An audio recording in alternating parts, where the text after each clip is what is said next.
He came back. After the silence, after the weeks or the months where you slowly talked yourself into believing you had invented the whole thing, his name is on your phone again, or his car is in your driveway again, and he is standing in front of you talking about the traffic like no time passed at all, and everything in you wants to ask him one question. Please do not ask it yet. There is a window at the front of this conversation, and it is much shorter than you think. Call it the first 10 minutes.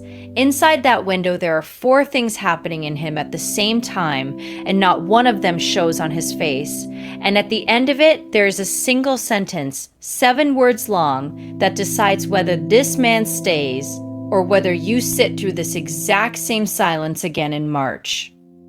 I'm going to give you all 4, and I'm going to give you the sentence. But we start with the first one right now, because the first one explains why the question you are dying to ask is the exact question that ends it.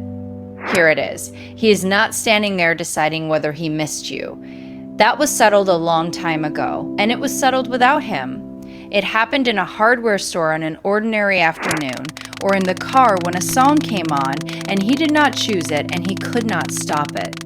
By the time a man is back in front of you, the missing is old news to him. He has been carrying it for weeks. What he is doing in these 10 minutes is much smaller than that and much more mechanical. He is checking whether the door still opens the same way. That is the whole thing. It is not romance and it is not strategy. It is a man walking back into a room he left without permission, finding out in real time what it costs him to be there. He is reading your face. He is reading how long you take to answer. He is reading whether your voice went up or went flat when you said his name. And out of those few seconds, he is building one answer to one question, which is not, do you still care about me? It is this safe? Because here is what you have to understand about a man who goes quiet. He did not leave because he stopped feeling. He left because feeling it in front of you became more than he could hold. And now he is standing in the exact spot where that happened, and his whole body is asking whether it is about to happen again. That is number 1. He is not weighing his feelings. He is testing the temperature of the room. Which brings us to the second thing, and this is the one that makes women furious. He is going to talk about nothing, on purpose. He will ask about your sister. He will say something about the weather or the drive over or a thing he saw in the news. He will stand in your kitchen and comment on the kitchen. And you will be standing there with 11 weeks of unasked questions sitting in your chest, listening to this man discuss a parking situation, thinking, he does not care. He has not changed. He is going to do this to me again. He is not avoiding the real conversation. He is building a floor to have it on. A man who has been away does not walk in and open with the hardest thing he owns. He needs a few minutes of ordinary first, because ordinary is proof. Every small exchange that goes fine is evidence that the room did not explode. He is stacking those up. 5 minutes of weather is not 5 minutes of nothing. It is 5 minutes of him confirming he can be here without it costing him everything. Cut through that floor before it is finished. Go straight from hello to where have you been, and the floor collapses and he goes right back out the door he came in. The small talk is not the problem. The small talk is the runway. Now let me tell you about Ellen. Ellen is 63. She was married 31 years before her husband died, and about 2 years after that, she met a man at a community class who was, in her words, the first person who made her laugh since the funeral. They saw each other for 5 months. Then, with no argument and no ending, he stopped calling. 9 weeks. She sent 2 messages in that time and got nothing back, and she told her daughter she was finished with the whole idea of men. Then one Saturday, he was at her door, and Ellen said the thing almost every woman says. She said it in the first 90 seconds, and she said it kindly. She said, I just need to understand what happened. She told me later that she watched his face close while she was still talking. He stayed another 20 minutes. He was perfectly polite. She never heard from him again. She did not do anything wrong. She asked a completely fair question. She asked it in the one window where he could not answer it. Which is the third thing, and the third thing is why that question does what it does. He is waiting for the bill. Every man who comes back after going quiet arrives expecting to be charged for it. He knows what he did. He has been rehearsing the accounting on the drive over, and it is worse in his head than it is in yours, because a man who cannot explain his own behavior assumes the explanation must be damning. He is not braced for anger. He is braced for a question he has no answer to. And here is the part that decides everything. He cannot pay that bill in minute 2.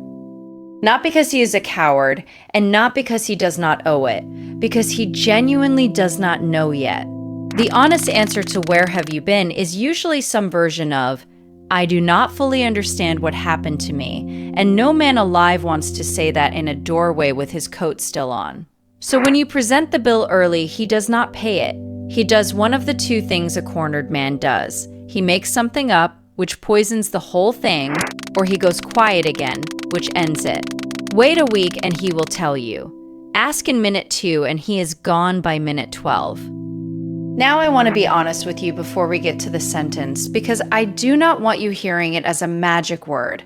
None of this is about controlling him. You cannot say the right combination of syllables and make a frightened man brave. What you can do is decline to slam the one door he is standing in. That is all we are doing here.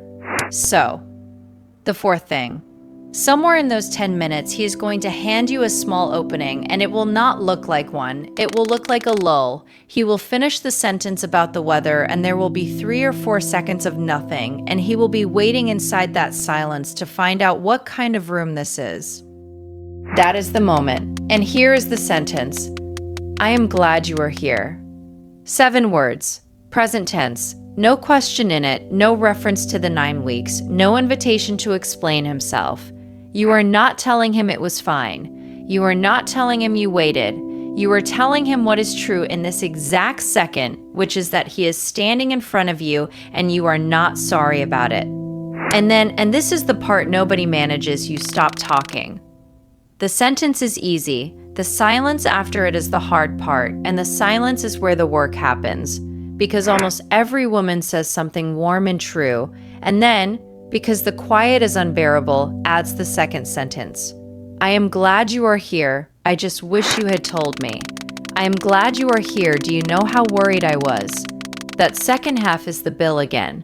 It arrives wearing a nicer coat and it does exactly the same thing. Say the 7 words, then let it be quiet and let him be the one who fills it.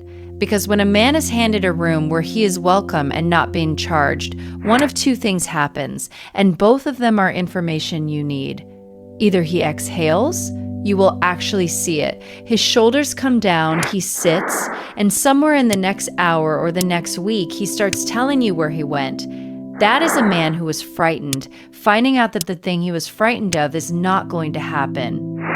Or nothing happens. You give him the softest landing available, you ask him for nothing at all, and he still leaves in 20 minutes. And if that is what you get, you have your answer, and it is a clean one. A man who cannot stay in a room where nothing is being demanded of him was never held back by fear of the conversation. He is not scared. He is finished, and he came back for a reason that has nothing to do with you. Comfort, usually, or the reassurance of knowing the door still opens. That is worth more than an explanation, and you got it in 10 minutes instead of 5 months. So let me put all 4 together, because this is what I want you walking away with. He is not deciding whether he missed you. He settled that weeks ago. He is only checking whether the room is safe. He will talk about nothing for a while, and that is a runway, not an insult. He is braced for a bill he cannot pay yet, so presenting it early does not get you an answer. It gets you a man who is gone. And somewhere in the quiet, he will leave you an opening, and into that opening you say 7 words and then absolutely nothing. I am glad you are here. That is the whole window. I told you at the start this is not magic, and I meant it, so here is the honest caveat. Doing this perfectly does not guarantee he stays. Some men come back and leave again no matter how the room is arranged, and none of that is a failure on your part. What it does guarantee is that you find out which man you have quickly, without spending another season of your life guessing. That is the real prize. Not keeping him, knowing. If this was useful, tell me one thing in the comments.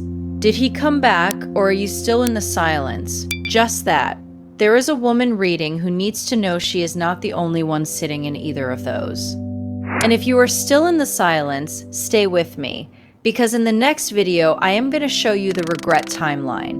When it actually hits a man who left, which is almost never the week you think it is, and why the quietest stretch, the one where you are certain he has forgotten you completely, is usually the exact stretch where it is landing on him hardest. I will see you